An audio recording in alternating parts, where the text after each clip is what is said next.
कहते हैं धर्म का अर्थ सत्य और न्याय की पालना करना है और अपने कर्मों के द्वारा अच्छाई फैलाना है।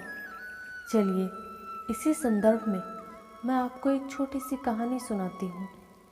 भगवान श्री कृष्ण के हर वचन जीवन की सबसे कठिन समय में आपको प्रेरित करने की शक्ति रखते हैं। जब आपको दूसरों द्वारा मामूली समझा जाता है और आशा खोने की सीमा पर होते हैं, तो भगवान कृष्ण की इन गहराई भरे वचनों में खुद को विलीन करें। भगवान कृष्ण की ज्ञान में समझ के साथ आशा की एक प्रकृति का अनुभव करें। यह कोई सरकारी कथन नहीं है, बल्कि एक युक्तिसंगत सत्य है जिससे अधिक जानने के द्वारा ही प्राप्त किया जा सकता है। चलो हम अद्भुत महाभारत की कहानी को याद करें। महाभारत के युद्ध की शुरुआत से पहले दुर्योधन को एक विकल्प प्रस्तुत किया गया। उसके पास या तो भगवान कृष्ण खुद हो सकते थे या फिर नारायणी सेना, 1 मिलियन से अधिक सैनिकों का एक शक्तिशाली सेना। भगवान कृष्ण की शौर्य और शक्ति को अनदेखा करते हुए दुर्योधन ने विचार किया कि संख्यात्मक अधिकार उसकी विजय की गारंटी देगा। उसे क्या पता था कि उसकी प्रतीक्षा कौन कर रहा है। जब युद्ध विस्तार में आया तो भगवान कृष्ण ने अर्जुन और अन्य पांडवों को विजय की ओर प्रेरित करने को कहा। उनकी अद्वैत युद्ध योजनाएं और अर्जुन को सिखाए गए रणनीतियाँ इतिहास की सर्वश्रेष्ठ मानी गई है। इसलिए श्री कृष्ण के वचन न केवल गहरी ज्ञान रखते हैं, बल्कि युद्ध नीति में महत्वपूर्ण मार्गदर्शन रखते के रूप में भी मान्यता प्राप्त करते हैं। यह अमूल्य सुझाव आपकी मोटिवेशन को उठाने और आदर्श में आपको प्रेरित करने के लिए अत्यंत महत्वपूर्ण है। श्री कृष्ण ने कहा है, जीवन का मकसद सिर्फ जीना नहीं, बल्कि अपने और दूसरों के लिए भागीदारी करना होता है। जो शांत मन से आती है वही असली शांति होती है। जब तुम अपने अंदर की दिव्यता को समझोगे, तब तुम ब्रह्मा का रूप देख पाओगे। भगवान के भक्त सिर्फ मंदिर में नहीं, बल्कि हर जगह मिलते हैं। प्रेम करो, क्योंकि प्रेम ही जीवन की एकमात्र शक्ति है। धर्म का अर्थ सत्य और न्याय की पालना करना है और अपने कर्मों के द्वारा अच्छाई को फैलाना है। अपने मन को वश में करो, तभी विकारों से मुक्ति मिलेगी। जीवन की राह पर चलते रहो, क्योंकि कृष्ण हमेशा तुम्हारे साथ है, चाहे तुम कुछ भी करो। जब लोग गलत काम करते हैं या फिर किसी अन्याय की कार्य की ओर अग्रसर होते हैं, तो वह सोचते हैं कि हमने जो किया सिर्फ हमें पता है। पर याद रखें, कृष्ण हमेशा आपके साथ है, चाहे आप अच्छा कार्य कर रहे हो या फिर बुरा। कृष्ण की नज़र सदैव आप पर है। जीवन की राह पर चलते रहो, क्योंकि श्री कृष्ण हमेशा तुम्हारे साथ है। जब तुम अपने कर्तव्य पर ध्यान केंद्रित करोगे, तो तुम्हारा रास्ता स्पष्ट हो जाएगा। भक्ति का मार्ग सीधा होता है, जो मुझे पा लेने से होता है। आपसी प्रेम और सहानुभूति से युक्त होकर तुम दिव्यता को प्राप्त कर सकते हो। जब तुम दूसरों की सहायता करते हो, तो तुम्हारी सच्ची सेवा होती है। जीवन का असली उद्देश्य अतरंग शांति का अनुभव करना है। संघर्ष और परिश्रम के माध्यम से ही सफलता की प्राप्ति की जा सकती है। कृष्ण ने कहा था महाभारत में, अर्जुन, जो भी हो रहा है अच्छे के लिए हो रहा है। कृष्ण कहते हैं कि हंसता हुआ मन और हंसता हुआ चेहरा यही सच्ची संपत्ति है। मनुष्य हमेशा अपने भाग्य को कोसता है, ये जानते हुए भी कि भाग्य से भी ऊंचा उसका कर्म है, जो स्वयं उसके हाथों में है। कमियां भले ही हजारों हो तुम में, लेकिन खुद को सच्चा इंसान कैसे बनाना है ये भी सिर्फ आप ही जानते हो। नरक के 3 द्वार हैं, काम, क्रोध और लोभ। कृष्ण ने कहा है, मन चंचल है, इसे और सीमित करना कठिन है, लेकिन यह अभ्यास से वश में किया जा सकता है।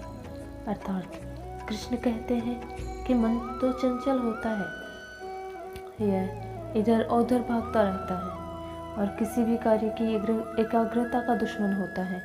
लेकिन यदि यह व्यक्ति के वश में हो जाए तो यकीन मानिए, इससे अच्छा कोई भी मित्र नहीं है। मन को एकाग्र करना जरूरी है, बस थोड़ी से प्रयास और अभ्यास की ज़रूरत है। श्री कृष्ण कहते हैं, विश्वास का उत्तम उदाहरण अर्थात अर्जुन ने 10 लाख सेना का त्याग करके श्री कृष्ण को चुना। कोई भी कारण हो, कोई भी बात हो, चिढ़ो मत, गुस्सा मत करो, जोर से मत बोलो, मन शांत रखो, विचार करो, फिर निर्णय लो। मैं किसी का भाग्य निर्माण नहीं करता, हर व्यक्ति अपना भाग्य निर्माण स्वयं करता है। कहते हैं कि आप खुश हो या दुखी, यह दोनों आपके विचारों पर निर्भर करता है। अगर आप प्रसन्न रहना चाहते हो तो आप हर हाल में प्रसन्न ही रहोगे। अगर आप नकारात्मक विचार लाते हो और आप दुखी हो तो दुखी ही रहोगे। विचार ही मनुष्य के शत्रु या मित्र होता है। जिसने मन को जीत लिया उसने पहले ही परमात्मा को प्राप्त कर लिया, क्योंकि उसने शांति प्राप्त कर ली। ऐसे मनुष्य के लिए सुख दुख, सर्दी गर्मी, मान अपमान सारे एक जैसे हैं। श्री कृष्ण ने कहा, हे अर्जुन, हम दोनों ने कई जन्म लिए हैं, परंतु मुझे याद है लेकिन तुम्हें याद नहीं। यह बात श्री कृष्ण ने महाभारत के युद्ध से पहले की थी, जब उन्होंने गीता का ज्ञान, गीता उपदेश अर्जुन से कहने लगे थे। तब अर्जुन ने कहा, माधव, आपको तो जन्म लिए कुछ ही वर्ष हुए हैं, तो ये गीता ज्ञान आपको कैसे है? तभी श्री कृष्ण ने कहा था कि हे अर्जुन, हम सब ने अलग बहुत से जन्म लिए हैं, सिर्फ मुझे याद है और आपको याद नहीं, सिर्फ इतना ही फर्क है। ये कहते हैं, हम सभी एक आत्मा हैं। आत्मा को शस्त्र काट नहीं सकते, अग्नि से जला नहीं सकते, जल इसे गीला नहीं कर सकता और वायु इसे सुखा नहीं सकता। इसीलिए आत्मा को अजर अमर कहा गया है, जो कि किसी भी पंच तत्वों में विलीन नहीं होती। ये पंच तत्वों से मिलकर हमारा शरीर जरूर निर्मित करता है और इसी में हमारी आत्मा निवास करती है और इसी के जरिए हम अपने विचार, अपनी बुद्धि, अपने ज्ञान को संसार में प्रदर्शित कर सकते हैं, अर्थात इस संसार का एक हिस्सा बन पाते हैं और फिर लुप्त भी हो जाते हैं दूसरी जीवन के लिए। यही संसार का नियम है कि जन्म लेने वाले के लिए मृत्यु निश्चित है और मरने वाले का जन्म लेना निश्चित है। इसलिए जो अटल है, अपरिहार्य है, उसके विषय में तुमको शोक नहीं करना चाहिए। जीवन न तो भविष्य में है, ना ही अतीत में है, जीवन तो बस इस पल में है। श्री कृष्ण कहते हैं, तुम्हारा क्या गया जो तुम रोते हो? तुम क्या लाए थे जो तुमने खो दिया? तुमने क्या पैदा किया जो नष्ट हो गया? तुमने जो लिया वो यहीं से लिया, जो दिया वो भी यहीं पर दे दिया। जो आज तुम्हारा है वो कल किसी और का होगा, क्योंकि परिवर्तन ही संसार का नियम है। मनुष्य का मन इंद्रियों के चक्रव्यूह में के कारण भ्रमित रहता है, जो वासना, लालच, आलस्य जैसे बुरी आदतों से ग्रसित हो जाता है। इसलिए मनुष्य को अपने मन एवं आत्मा पर पूर्ण नियंत्रित रखना चाहिए। मैं सभी प्राणियों में एक समान रूप से दिखता हूँ। मेरे लिए ना कोई कम प्रिय है और ना ही ज़्यादा प्रिय, लेकिन जो मनुष्य मेरी प्रेम पूर्वक आराधना करते हैं वो मेरे भीतर रहते हैं और मैं उनके लिए जीवन में स्वयं आता हूँ। कृष्ण कहते हैं, आत्मज्ञान की तलवार से अपने हृदय का आघात के संदेह को काट कर अलग कर दो। उठो, अनुशासित रहो। मनुष्य अपने विश्वास से ही निर्मित होता है। जैसा वह विश्वास करता है वैसा वह बन जाता है। मन अशांत है और इसे नियंत्रित करना कठिन है, लेकिन अभ्यास से इसे वश में किया जा सकता है। फल की अभिलाषा छोड़कर कर्म करने वाला पुरुष ही अपने जीवन को सफल बना पाता है। कोई भी व्यक्ति तुम्हारे पास 3 कारणों से आता है: भाव से, प्रभाव से और अभाव से। भाव से आया है तो उससे प्रेम दो, अभाव से आया है तो उसकी मदद करो, और प्रभाव से आया है अर्थात आपके प्रभाव से, आपके शौर्य से, आपकी व्याख्याता से, तो उससे प्रसन्न हो जाओ। परमात्मा ने तुम्हें इतनी क्षमता दी है कि लोग आपसे प्रभावित होते हैं। सदैव संदेह करने वाले व्यक्ति के लिए प्रसन्नता ना इस लोक में है और ना कहीं और। कृष्ण कहते हैं, अहंकार तब उत्पन्न होता है जब हम भूल जाते हैं कि प्रशंसा हमारी नहीं, हमारे गुणों की हो रही है। यदि कोई व्यक्ति आपको गुस्सा दिलाने में सफल हो जाता है तो समझ लीजिए आपके हाथ में आपका स्वयं का मन नहीं है। आप उसके हाथों की कठपुतली हैं जो अपने मन को नियंत्रित नहीं कर पाता, अर्थात जो अपने मन को ही काबू में नहीं कर पाता, वह स्वयं धीरे धीरे शत्रु बन जाता है स्वयं का ही। जिस व्यक्ति के पास संतुष्टि नहीं, उसे कितना भी मिल जाए वह संतुष्ट ही रहेगा। और यही सत्य है।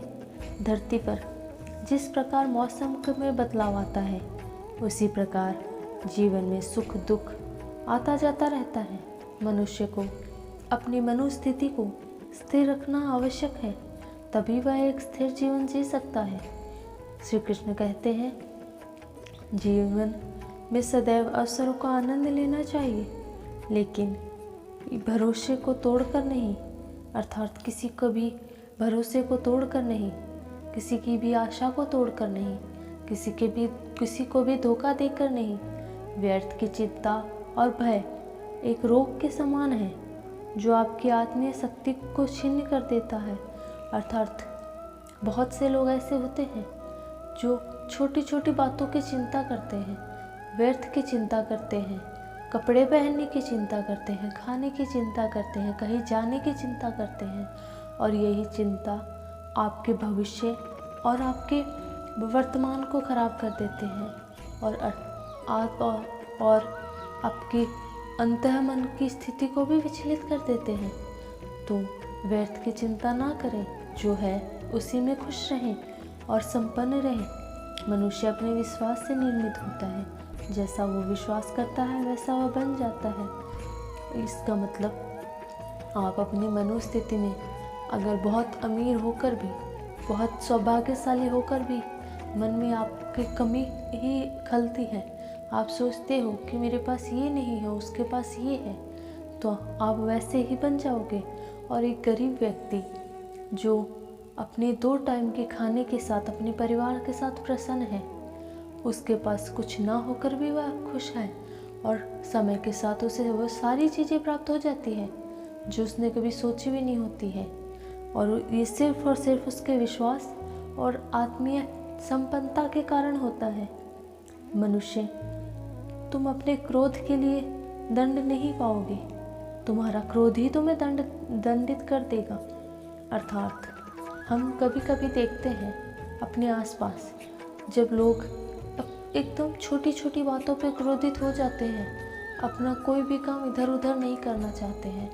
उन्हें ये नहीं पता कि आप अपना काम तो बिल्कुल सही तरीके से कर लोगे, पर जो आप क्रोध कर रहे हो वो स्वयं आपको दंडित करेगा, आपकी आत्मा की शांति को नष्ट कर देता है, आप स्थिर नहीं रह पाते हो। अर्थात आपका क्रोध ही आपके दंड का कारण बनता है। जैसा जल द्वारा अग्नि को शांत किया जा सकता है, वैसे ही ज्ञान के द्वारा मन को भी शांत किया जाता है। इसीलिए जो बुद्ध पुरुष हुए हैं, उन्होंने आध्यात्मिकता को प्रथमता दी है, क्योंकि आध्यात्मिक व्यक्ति सदैव शांत रहता है।